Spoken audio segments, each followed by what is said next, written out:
আমার ভাইয়ের বিচার চাই। শ্বশুর বাড়িতে গিয়ে লাশ হয়ে ফিরতে হলো পুলিশ কর্মকর্তা মাহমুদুল হাসান নোবেলকে। সোমবার সকালে গোপালগঞ্জ সদর উপজেলার পাইকান্দি গ্রাম থেকে ওই পুলিশ কর্মকর্তার মরদেহ উদ্ধার করে।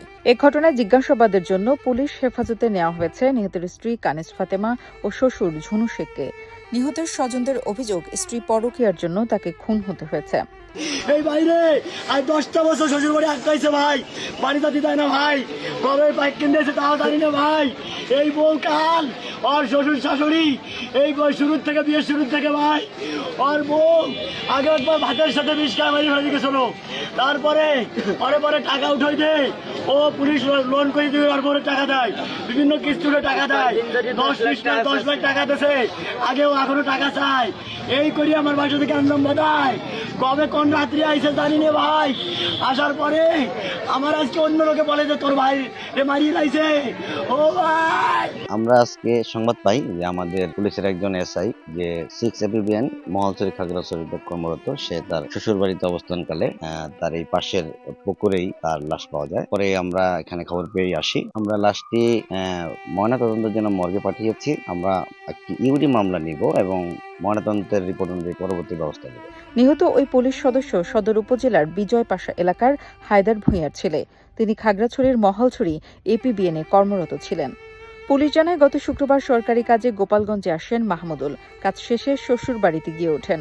সোমবার সকাল 9:30টার দিকে পাইককান্দি পূর্বপাড়া গ্রামে শ্বশুর ঝুনু শেখের বাড়ির পাশে একটি পুকুর পাড়ে স্থানীয়রা কয়েকজন ওই পুলিশ কর্মকর্তার মরদেহ পড়ে থাকতে দেখে। পরে নিহতের স্ত্রী কানিজ ফাতেমা ও শ্বশুর বাড়ির লোকজন পুকুরপাড় থেকে মরদেহটি তুলে নিয়ে রাস্তার পাশে একটি ভ্যানের উপর রাখেন।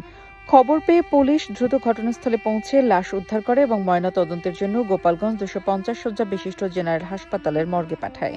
নিহতের পরিবার ও স্থানীয় সূত্র জানায়, প্রায় 10 বছর আগে বিয়ের পর থেকেই ছুটিতে আসলে মাহমুদুল তার নিজের বাড়ি পার্শ্ববর্তী গ্রাম বিজয়পাশা না গিয়ে শ্বশুর বাড়িতেই অবস্থান করতেন। পরিবারের স্বজনদের অভিযোগ, স্ত্রীর পরকীয়ার কারণে মাহমুদুল ইসলামের সাথে পারিবারিক কলহ ও ঝগড়াঝাটি লেগেই থাকত। শুক্রবারে রাত 2টা-3টার সময় আনুমানিক আসছিল।